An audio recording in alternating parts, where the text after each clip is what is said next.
Do you think that it should be a requirement for a mixed martial arts referee to have some fight experience? A prerequisite to have fought? No, I wouldn't.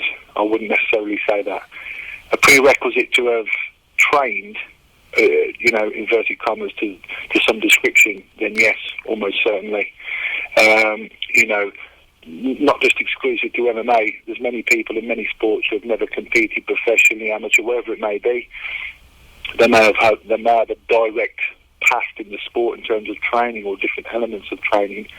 But in short, having to be a former competitor to be a good official, I don't think that's a standard format. But as I say, for the training and at least having an understanding of the sport, then almost certainly. Okay, so when you're not, spending time carrying out your refereeing duties at these big shows like BAMMA and the UFC, how do you spend your time? Do you train frequently, or how do you like to relax? I do still train. Yeah, I do still train. I get my fighters who I train with, and this, that, and the other. Obviously, nowhere near as prominent as when I was active. I'm fitting in there. I'm a family man. I've got a wife and 2 young kids, and I do my own thing in the day. I'll fit training in and around, obviously, where I can. It's getting harder and harder because time seems to be getting shorter and shorter, but where it's still possible, I will still train, yeah.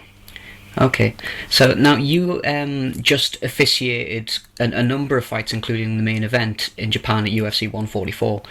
So what was that experience like? How did it compare to other big shows that you've worked at? Well, I've had several main events from UFC before, but this was the first world title that I'd actually taken charge of. It's an amazing opportunity, a huge honour, especially with being the UFC's first return to Japan in over 10 years. To be given to referee in the UFC in itself in any capacity is an honour. To be given the main event and be recognised at that level is an honour, and then to be given the ultimate accolade of a world championship title fight, you can't get any bigger than that, and it's incredibly humbling and also incredibly satisfying as well. I was very proud. So how did the atmosphere over there compare to other places like America? Because there was a lot of talk about the Japanese fans being very humble and very quiet. Did you find that they were that way, or did you think it was just like any other event? No, I was actually surprised, pleasantly surprised. That was my first time in Japan. I hadn't been to Japan before. Obviously, I've experienced crowds all over the world before that. The British and the American, they're kind of the same. There's predominantly guys, a lot of beer sold at the events. The guys are loud and they're rowdy and they're happy and it's raucous and it adds to the atmosphere. Obviously, I think, a lot of people, thinking back to the Pride days and Shuto and Pancrase and the Japanese, sometimes you could hear a pin drop. But this crowd, it was sort of, I'd like to say, sort of somewhere in between, but it was probably leaning more towards sort of like the UK, US based. They were definitely a lot louder and they're definitely a lot more raucous than what I actually expected. It was nice. Now you're set to referee at BAMMA 9, Tom Kong Watson versus Jack Marshman on March 24th, and that's going to be, especially by UK standards, that's a very big event. Now, are you happy to be working in your home country? Do you always look forward to working UK events? I know, first and foremost, I love working in my own country. This is what made me, this is what created me. And working, there's still plenty of domestic-based shows who I work for. And, I look forward to those just as much sometimes as I do to, we're working with the UFC when they come to the UK and working with the UFC whenever I go abroad internationally. The shows who I work for in the UK, I love working for them, and each and every show's got each and every little bit of individuality, and the British crowd, the British fan base, and the British MMA scene is. I'll never stop being a part of that. Now, do you know if you will be the referee for the main event? Have you found that out yet? Yes. You will be. For BAMMA, for Tom Watson, yes. Yes. All right, very good. So obviously you're very, passionate about the UK MMA scene. So in your experience, how do the UK events compare to the other big shows overseas, as far as atmosphere, fans are concerned? What do you mean, domestic shows, or you mean UFC shows in the UK? Well, all really, just the UK MMA scene in general. Well, I mean, the UK MMA scene. People have only got to stop and look around, especially in the last couple of years. The sport, worldwide, not just the UK, it's not reserved for the UK, the sport worldwide has absolutely exploded, at an exponential rate, and it doesn't show any signs of slowing down. As I say, I've been fortunate enough to experience MMA in many countries, not just the UFC, working with other shows too and other promotions.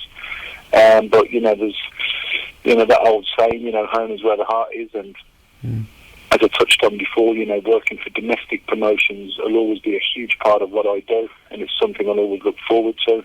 As I say, even on the European front, some of the crowds may be a little quieter. When I'm in the Middle East, again, they may be a little quieter still.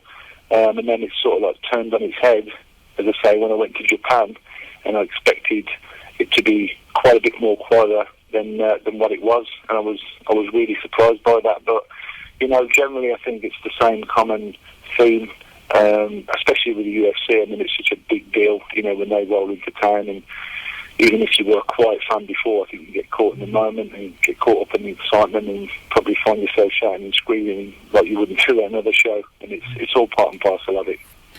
All right, now just one final question. You touched on the growth of British MMA there. So what, in your professional opinion, do you think is the average caliber of British talent compared to the rest of the world at the moment, and what are your expectations for the future as the sport continues to evolve? Well, I mean, how long's a piece of string? I mean, obviously, the sport worldwide is still evolving. But obviously in the UK, the sport is still evolving. It's still a very, very, very young sport in its infancy. Okay, it's exploded in the last 3 or 4 years. And obviously the sport before that, maybe 10, 12, 15 years old maximum. There may be other smaller forms around before that. But in terms of the standard, look, it's like anything, it's getting better. It's getting better on a daily basis, but you can see marked improvements on the level of British talent coming through. Does that go hand in hand with the growth of the sport? Almost certainly. What people forget is, we're a relatively small country, in comparison to the US. And, there's the old adage with the US, they have, such an important aspect of mixed martial arts being wrestling as part of the curriculum. And we don't have in the UK. But then again, even looking at the talent pool, we're a tenth of the size, probably less than a tenth of the population of the United States. And then you've got other former founding countries like Brazil and Japan, where the martial arts are probably a lot more further ingrained than what they are in the UK. But you can see with some of the talent coming through, some of the pioneers of the sport, and some of the already established guys in the UFC have started to break the mould. We're more than holding our own. We've had Dan Hardy was challenging for a title. Michael Bisping again working his way back up to the title. You've got your Ross Pearson, Terry Etim, all the established guys in the UK. I think it's just going to go hand in hand with the sport. The potential of these guys is increasing, and things are getting better on almost daily basis.